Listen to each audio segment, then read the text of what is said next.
जय गुरुदेव। परम पूज्य स्वामी जी महाराज के चरणों में कोटि कोटि नमन वंदन करते हुए हम सभी जीवों की एक आरजू विनती है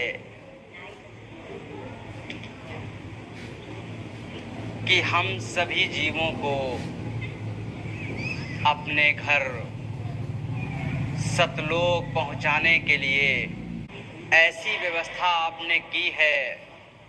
आपकी दया मेहर हम सभी जीवों पर निरंतर इसी प्रकार होती रहे। पूज्य महाराज जी के चरणों में कोटि कोटि नमन वंदन करते हुए हम यही आरजू विनती करते हैं कि वर्तमान समय में जो जीव इस समय इस काल और माया के जाल में फंसे हुए हैं, इन्हें इस दुनिया के काल और माया के जाल से निकालकर यह हम सभी जीवों की आपसे विनती और प्रार्थना है। हम सभी जीव इस समय काल माया के जाल में बंधे हुए हैं। इस काल और माया के जाल से निकलने के लिए संत सद्गुरुओं का साथ चाहिए, संत सद्गुरुओं का आशीर्वाद चाहिए, क्योंकि यह इस समय बहुत ही नाजुक समय है और इस समय से निकलने के लिए हमें आपको, जो वक्त के महापुरुष होते हैं, उनके द्वारा जो नाम जगाए जाते हैं, उनकी जरूरत पड़ती है। हम आप सभी जीवों को यह समझना अति आवश्यक है कि इस समय हम किस कार्य को करें, किस तरह से कर्मों के जाल में हम फंसा दिए गए और किस तरह से कर्मों के जाल से हमें यहाँ निकलना है। ये बहुत ही गूढ़ रहस्य है और इस गूढ़ रहस्य को समझने का केवल एक ही माध्यम है, वो है संत सद्गुरुओं के साथ और उनका सत्संग। क्योंकि संत सद्गुरुओं का जो सत्संग होता है, उसी में वो मार्ग मिलता है जिससे ये जीव इस काल और माया के जाल से निकल करके अपने घर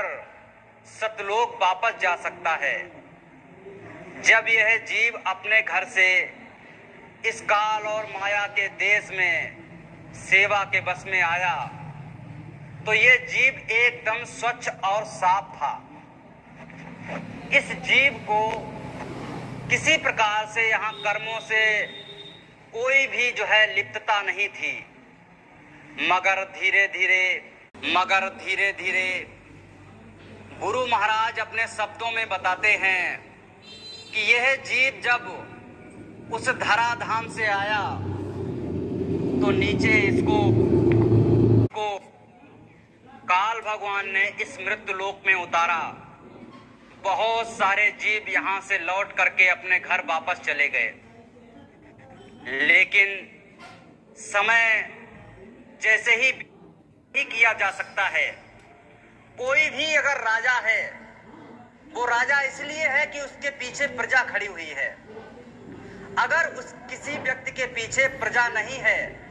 तो वो राजा नहीं कहला सकता, चाहे दुनिया की सारी दौलत उसके जो है पास में हो। इसी प्रकार से काल भगवान ने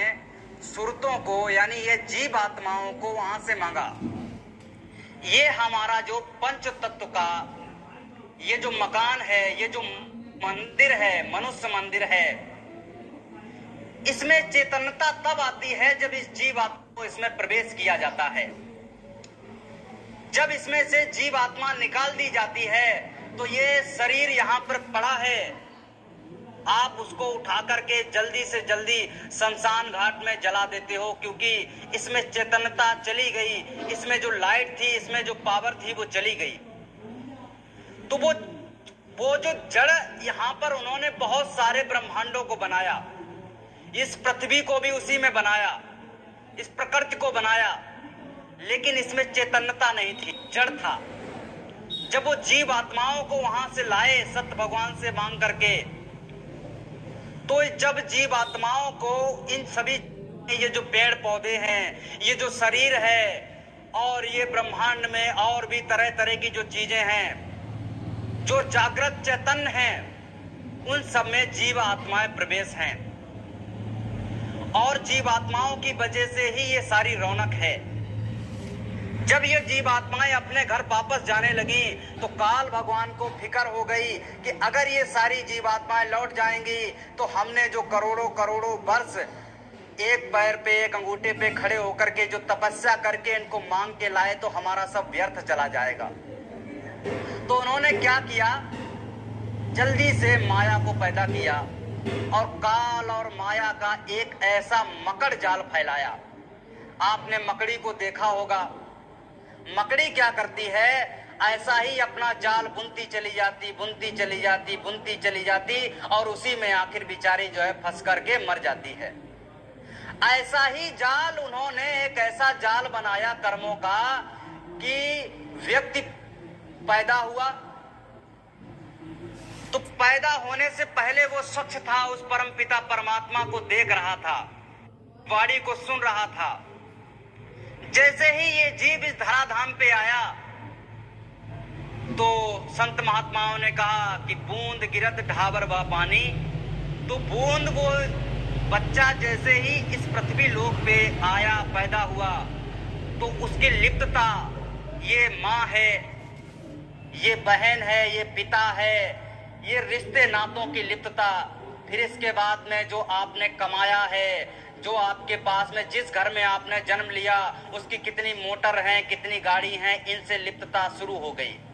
कर्मों का जाल धीरे धीरे धीरे धीरे बुनता चला गया और आप लगातार उसमें फंसते चले गए। दिक्कत क्या हो जाती है, हम आप सत्संग में जब बैठते हैं, हमने आपने बहुत सारे सत्संगों को सुना,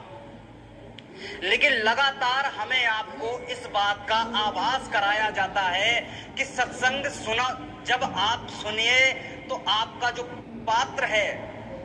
आपका जो बर्तन है, उसको थोड़ा सा खाली कर लीजिए।